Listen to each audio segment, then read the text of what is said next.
watching Father Fish. Now please enjoy the video.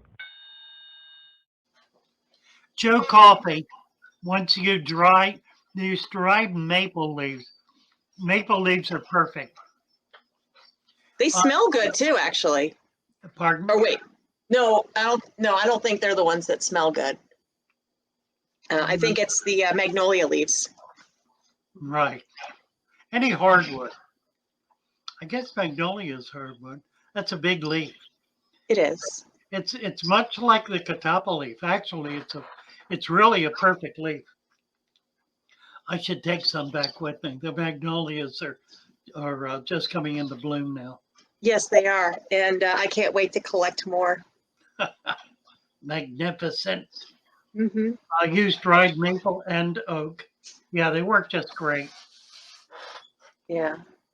They don't. The magnolia leaves don't disintegrate as quickly as the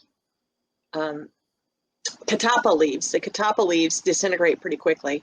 That's interesting. It's a denser leaf, isn't it? Yes. Yeah, thicker and denser. Yeah. Yeah. I had mulberry and magnolia leaves soaking in a bucket for a few days, and so that made it sink to the bottom, but it takes a while. I didn't boil it. I didn't want to boil it. I just soaked it in dechlorinated water for a few days. Yeah, you can boil them. What you don't, if they're raw leaves, just like on the ground. Yeah. You can do that, and it won't really hurt anything. Mm-hmm. You need choppers, and choppers are like snails, small fish, shrimp. They break the leaf up into smaller pieces so that the tinier macro fauna and microfauna can work on it. But if you do that, it really won't hurt anything. It might, you don't want to put too much of it in though, because at that point you've got dead rotting material in there. Leaves rot very slowly, rot quickly. Anything that rots quickly has the potential to create a problem. What you'll notice is slime on it.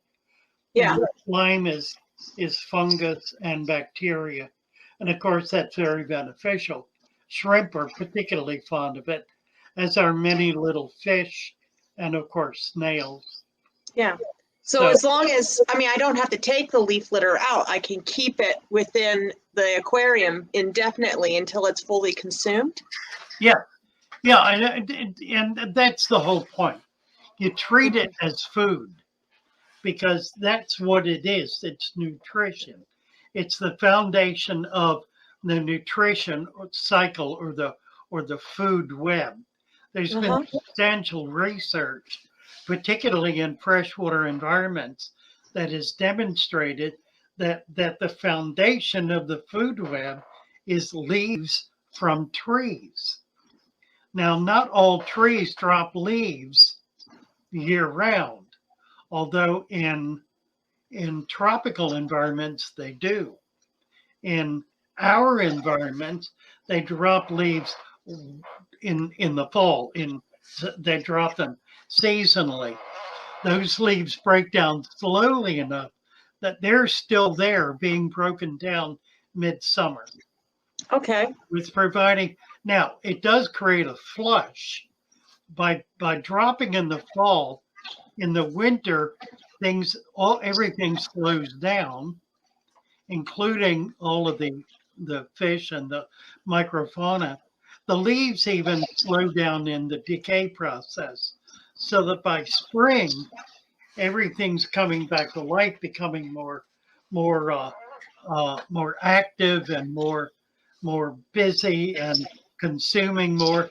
And that's the process during which those leaves are really being consumed. Now, in your fish, that's going on continuously, unless you're doing some kind of environmental change, which is seasonal. And I don't frankly know very many people who are doing that. There's not much point to it.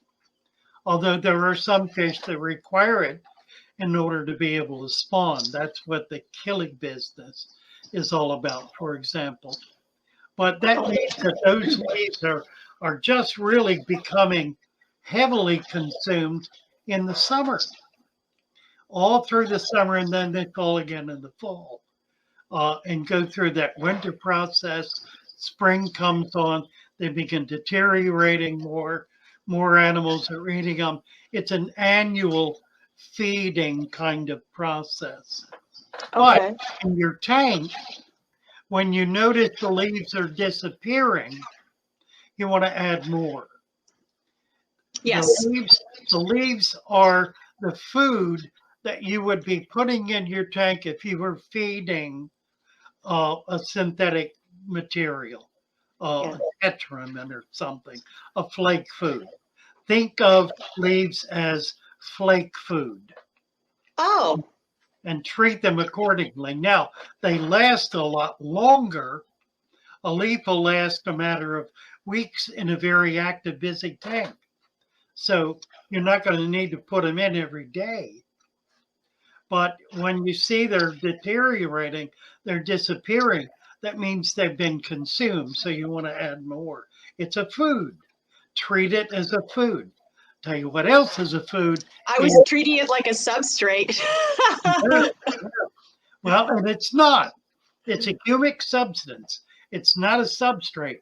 As it breaks down and moves into the substrate, it becomes soil. It's the nature of soil. Soil is completely consumed humic material. Well, I hope you found something you've never seen before. Have a great day. Nice having you with us. Come on back.